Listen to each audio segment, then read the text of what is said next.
ක්‍රිස්තුස් වහන්සේගේ පහළවීමත් එක්ක යේසුස් වහන්සේ ලෝකෙට වෙනස්ම ජීවිතයක් ගැන මිනිස්යාට පෙන්වුම් කරන්න පැමිණියා. ක්‍රිස්තු පූර්වයේ නැතිනම් ඒ පරණ ගිවිසුම් කාලයේ හිටපු මිනිස්යාට වඩා වර්තමාන මිනිස්යාට යේසුස් වහන්සේ ගෙනාපු අලුත්ම දේ තමයි උන්වහන්සේ කිව්වා නැවතත් ඔබ ඉපදීමක් ලබන්න ඕනේ අවශ්‍ය කියන ඒ තේමාව තමයි උන්වහන්සේගේ ප්‍රධාන මාතෘකාව වුණේ. මිනිස්යාගේ ජීවිතේ ලොකු පෙරලියක් උන්වහන්සේ ප්‍රකාශ කරා. ඒ පෙරලිය තමයි නව උත්පාදනය. ඔබ දන්නවද ඔබයි මමයි මේ ලෝකෙට ඉපදෙන ඉපදීමක් තියෙනවා. ඒ ඉපදීමට පසුව ඉපදෙන ඉපදීම තමයි යේසුස් වහන්සේ ප්‍රකාශ කරේ නැවතත් උපදින්න ඕනේ කියලා. ඒ නැවත ඉපදීම ගැන උන්වහන්සේ කියනවා නැවත උපන් නැත්නම් ඔබට දේව රාජ්‍ය දකින්න බෑ කියලා. ඒ කියන්නේ දේව රාජ්‍ය කියන්නේ දේව රාජ්‍ය ඔබට ඔබගේ ජීවිතයේ දෙවියන් වහන්සේගේ පාලනය සිද්ධ වෙන්නේ නැහැ කියලා.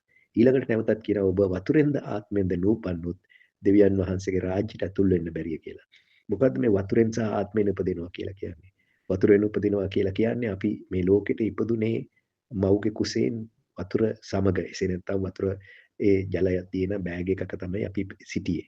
ඒ ඉඳලා අපි ඒ ජලයෙන් ඒ සමග ඉපදීම සිද්ධ වෙන්නේ අපගේ සාමාන්‍ය ඉපදීම.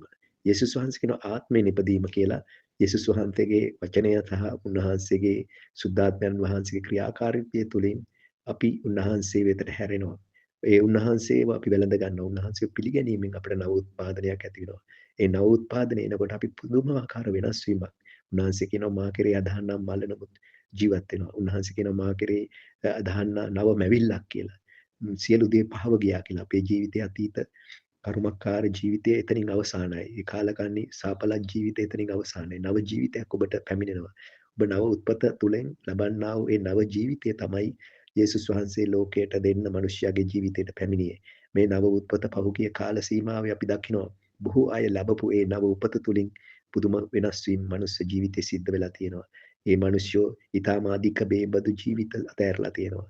මිනිස්යාගේ ජීවිතයේ පුදුමාකාර පෙරලියක් මේ නව උත්පාදනය තුලින් ලබලා අද ඒ ජීවිතවල අලුත් වීමක් නැත්නම් නව උපත තුලින් අලුත් මැවිල්ල බවට පත්වීම ඔවුන් අත්දැකලා ඒ මහත් ආශිර්වාදමත් ජීවිත තුල අද ඒ දේව සමාදානය දේව ප්‍රීතිය සහ දේව ආශිර්වාදය තුල මිනිස්යන් ජීවත් වෙනවා. ඔබට යේසු පීඨයි.